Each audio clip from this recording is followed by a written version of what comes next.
नमस्कार। चलिए सीधे बात करते हैं जनवरी 2026 के आध्यात्मिक कैलेंडर की। देखते हैं कि इस महीने कौन-कौन से खास व्रत और त्योहार आ रहे हैं। हिंदू लूनर कैलेंडर के हिसाब से एक-एक करके सब समझेंगे। सच कहूं तो ये महीना आध्यात्मिक मौकों से एकदम भरा हुआ है। और अगर पहले से पता हो कि कब क्या है, तो अपनी साधना की प्लानिंग करना कितना आसान हो जाता है ना।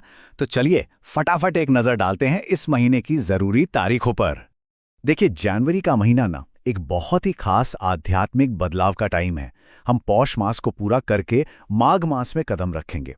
अब देखिए, पौष मास को हम जानते हैं सेल्फ रिफ्लेक्शन और शुद्धि के लिए। वहीं माघ मास दान और पवित्र स्नान के लिए बहुत ही शुभ माना जाता है। तो मतलब ये महीना स्पिरिचुअल ग्रोथ के लिए एक बहुत पावरफुल ट्रांजिशन है। अच्छा, तो सबसे पहले बात करते हैं महीने की शुरुआत की, जहां पौष मास खत्म हो रहा है और कुछ बहुत जरूरी रिचुअल्स भी हैं। देखते हैं कि पहले हफ्ते में हमारे लिए क्या-क्या है। महीना शुरू होते ही मतलब बिल्कुल पहले हफ्ते में ही 3 बड़े मौके आ रहे हैं। यानी साल की शुरुआत ही एक आध्यात्मिक रिदम में सेट हो जाती है। चलिए देखते हैं ये कौन-कौन से हैं। तो सबसे पहले है 1 जनवरी, जिस दिन है गुरु प्रदोष व्रत। ये दिन भगवान शिव को समर्पित है और आध्यात्मिक आशीर्वाद पाने के लिए बहुत पावरफुल माना जाता है। इसके बाद 3 जनवरी को है पौष पूर्णिमा, जिसे शाकंभरी पूर्णिमा भी कहते हैं। ये दिन पोषण और अबंडेंस की देवी मां शाकंभरी की पूजा के लिए है। और फिर 6 जनवरी को आता है श्री गणेश के लिए संकष्टी चतुर्थी का व्रत। अब जैसे ही हम महीने के बीच में आते हैं ना, तो त्योहारों का एक बहुत ही एक्साइटिंग और ज़रूरी क्लस्टर शुरू हो जाता है। सही मायनों में कहें तो यही इस महीने का दिल है। ये दौर शुरू होता है लोहड़ी से, जो सर्दियों के खत्म होने और बड़े दिनों के वापस आने का जश्न है। और लोहड़ी के ठीक बाद आता है मकर संक्रांति का बड़ा त्योहार। और पता है खास बात क्या है? इस बार ये एक बहुत ज़रूरी एकादशी व्रत के साथ पड़ रहा है, जो इसे और भी पावरफुल दिन बना देता है। हाँ, तो ये एक बहुत ही इंटरेस्टिंग बात है। इस साल मकर संक्रांति और षटतिला एकादशी दोनों एक ही दिन है, 14 जनवरी को। ये एक बहुत ही रेयर और ख़ास संयोग है, जहाँ सेलिब्रेशन और स्पिरिचुअल डिसिप्लिन दोनों साथ आ रहे हैं। तो अब सवाल ये उठता है कि एक ही दिन त्योहार भी और व्रत भी, दोनों को कैसे निभाया जाए। देखिए, कुछ लोग ऐसा कर सकते हैं कि पहले अपना व्रत पूरा कर लें और फिर त्योहार के जश्न में शामिल हों। वहीं कुछ लोग दोनों को साथ में निभाने का कोई तरीका ढूंढ सकते हैं।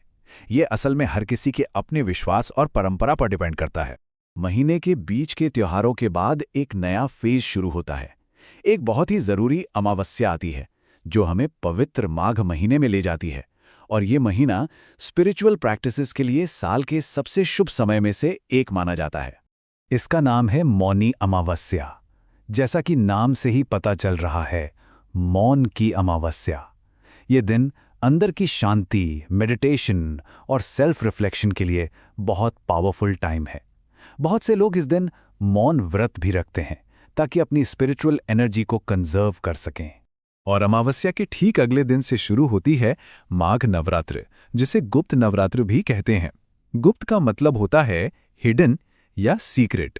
और यह नवरात्र उन साधकों के लिए बहुत पावरफुल मानी जाती है जो गहरी साधना करना चाहते हैं। महीने का जो सेकंड हाफ है ना, वो भी त्योहारों से भरा हुआ है। सबसे पहले हम वसंत का स्वागत करते हैं वसंत पंचमी के साथ। ये दिन ज्ञान और कला की देवी सरस्वती जी को डेडिकेटेड है। इसके बाद आती है रथ सप्तमी, यानी सूर्य देव की पूजा का दिन। और फिर है भीष्म अष्टमी, जो महाभारत के महान योद्धा भीष्म पितामह को समर्पित है। चलिए अब महीने के आखिर में आने वाले व्रतों पर चलते हैं। और ये देखना बड़ा इंटरेस्टिंग है कि पूरे महीने लूनर साइकिल के हिसाब से ये व्रत कैसे सेट किए गए हैं। ये महीना लूनर कैलेंडर की खूबसूरत रिदम को दिखाता है। आप देखिए, चांद के कृष्ण पक्ष और शुक्ल पक्ष दोनों में ही एकादशी और प्रदोष व्रत हैं। इससे क्या होता है, एक स्पिरिचुअल डिसिप्लिन का साइकिल बना रहता है। महीने के जो आध्यात्मिक अनुष्ठान हैं, वो खत्म होते हैं जया एकादशी व्रत के साथ। ये व्रत भगवान विष्णु को समर्पित है और माना जाता है कि इससे पापों से मुक्ति मिलती है। और इसके ठीक बाद आता है महीने का आखिरी प्रदोष व्रत, जो भगवान शिव की पूजा के लिए एक और पावरफुल दिन है। तो कह सकते हैं कि महीने का एक बहुत ही सुंदर स्पिरिचुअल कंक्लूजन होता है। तो कुल मिलाकर देखें तो 15 से भी ज्यादा व्रत, त्योहार और अनुष्ठान है इस महीने में। मतलब साल की क्या जबरदस्त स्पिरिचुअल शुरुआत हो रही है।